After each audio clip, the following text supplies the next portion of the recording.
കടുത്ത സമരം, അതായത് ഈ തീരുമാനം വന്നതിന് ശേഷം ഈ സമരം കടുപ്പിക്കുന്നതിന് പിന്നാലെ ഒരു വിധത്തിലും ഈ സമരത്തിൽ നിന്ന് പുറകിലേക്ക് പോകില്ല എന്നൊരു നിലപാടിലേക്ക് തന്നെയാണ് ഇപ്പോൾ പോകുന്നത്. ഇപ്പോൾ ഈ സമര നേതാവ് കൂടിയായ മിനി നമ്മോടൊപ്പം ചേരുകയാണ്. ചേച്ചി, ചർച്ചയിൽ പങ്കെടുത്തതായിരുന്നല്ലോ. അപ്പോൾ മന്ത്രി എന്തൊക്കെയായിരുന്നു ശരിക്കും പറഞ്ഞത്? ഏതെങ്കിലും തരത്തിൽ നിങ്ങൾ ഉയർത്തുന്ന ആവശ്യങ്ങളിൽ ഏതെങ്കിലും അനുഭാവപൂർണ്ണമായ ഏതെങ്കിലും ഒരു ആവശ്യം ഒന്നും പരിഗണിച്ചിട്ടില്ല, കമ്മീഷന് വെക്കാമെന്നാണ് പറയുന്നത്.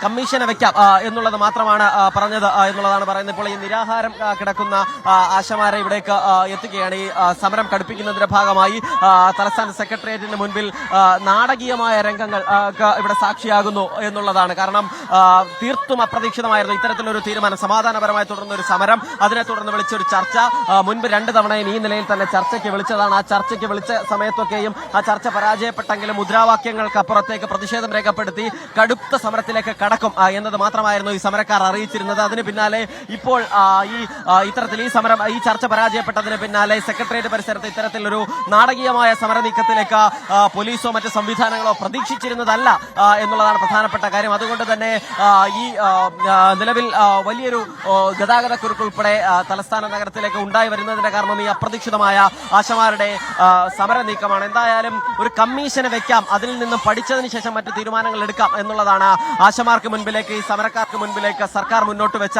ഒരു പോംവഴി. പക്ഷേ അതിൽ തൽക്കാലം എന്തായാലും വഴങ്ങാനില്ല എന്നുള്ളതാണ് നിലവിൽ സമരക്കാർ പറയുന്നത്. കാരണം ഓണറേറിയ വർധനയ്ക്കോ ഇൻസെന്റീവ് വർധനയ്ക്കോ ഏതെങ്കിലും നിലയിലുള്ളൊരു കമ്മിറ്റിയുടെ ആവശ്യമില്ല.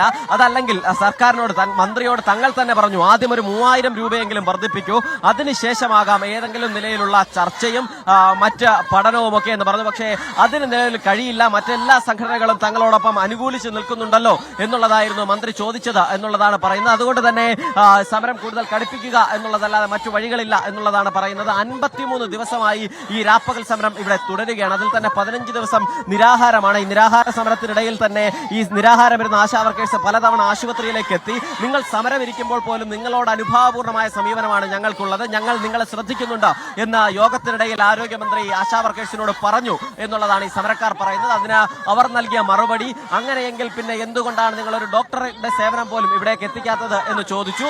ആ ചോദ്യത്തിന് അങ്ങനെ ഡോക്ടർ എത്തിയില്ലേ എന്നുള്ളതാണ് ആരോഗ്യമന്ത്രി തിരികെ മറുപടിയായി ചോദിച്ചത് എന്നുള്ളതാണ് പറയുന്നത്. അതിൽ തന്നെ അവരുടെ ആരോപണം, കഴിഞ്ഞ ദിവസങ്ങളിൽ ഇവിടെ ഈ സമരപ്പന്തൽ ഒരു ഇലയനങ്ങിയാൽ പോലും അറിയുന്ന മന്ത്രി എന്തുകൊണ്ട് ഈ നിലയിൽ ഒരു ഡോക്ടർ എത്തിയില്ല എന്ന് അറിഞ്ഞില്ല എന്നുള്ളതാണ്. അങ്ങനെ മന്ത്രി പറയുന്ന വാദങ്ങളെ ഓരോന്നിനെയും പൊളിച്ചുകൊണ്ടാണ് സമരക്കാർ ഇന്നിവിടെ സംസാരിക്കുകയും ചെയ്തത്. എന്തായാലും നാളെ വീണ്ടും ചർച്ചയ്ക്ക് മന്ത്രി ക്ഷണിച്ചിട്ടുണ്ട്. നിലവിൽ ഈ ചർച്ച എന്നുള്ള നിലയിലേക്ക് മന്ത്രി വിളിക്കുകയാണെങ്കിൽ അതിൽ സഹകരിക്കാൻ തയ്യാറാണ്. പക്ഷേ ഓണറേറിയ വർധന, വിരമിക്കൽ ആനുകൂല്യം നൽകുക എന്നതിനപ്പുറത്തേക്ക് ഏതെങ്കിലും തരത്തിലുള്ള ഒത്തുതീർപ്പിലേക്ക് ആശമാർ വഴങ്ങാൻ തൽക്കാലമില്ല എന്നുള്ളതാണ് ഇവർ ഇവിടെ വ്യക്തമാക്കുകയും ചെയ്യുന്നത്. കാരണം തുടക്കം മുതൽ, ആദ്യ ദിവസം മുതൽ തന്നെ ഇവർ ഉന്നയിക്കുന്ന ആവശ്യവും അതാണ്.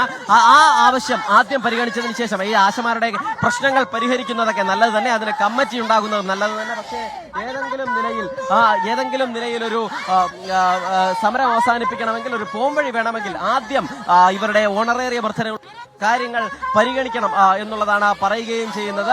ആ നിലയിൽ സമരം തുടരുകയും ചെയ്യണം. ഇപ്പോൾ നമുക്ക് ഇവിടെ ഇപ്പോൾ ഈ നിരാഹാരം കിടക്കുന്ന ആ ചേച്ചി ഇപ്പോൾ മുദ്രാവാക്യം വിളിക്കുകയാണ്. കാരണം ആ സമരവീര്യത്തിന്റെ ഒരു തെളിവ് കൂടിയാണ്. ചേച്ചി, നിങ്ങൾ സമരം തുടരുകയാണോ?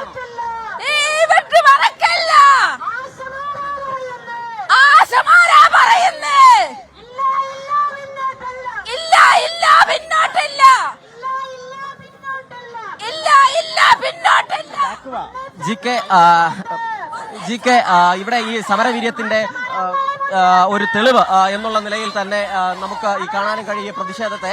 കാരണം നിരാഹാരം കിടക്കുന്ന കഴിഞ്ഞ കുറച്ച് ദിവസങ്ങളായി ആഹാരം കഴിക്കാത്ത ആ സ്ത്രീ പോലും ആ മുദ്രാവാക്യം വിളിക്കുന്നു എന്ന് പറഞ്ഞാൽ ആ സമരം ആ നിലയിൽ തന്നെ സമരവീര്യം ശക്തമായി തുടരുന്നു എന്നുള്ളതിന്റെ തന്നെ തെളിവാണ്. എന്തായാലും 100-ലധികം വരുന്ന ആശാപ്രവർത്തകർ ഇവിടെയുണ്ട്. അവർ റോഡിൽ കിടന്നുകൊണ്ടുള്ള പ്രതിഷേധം അത് വലിയ നിലയിൽ കടുപ്പിക്കുന്നു എന്നുള്ളത് തന്നെയാണ് ഇപ്പോഴും. കഴിഞ്ഞ കുറച്ചധികം സമയമായി ഈ സമരം തുടരുകയാണ്. ആ സമരം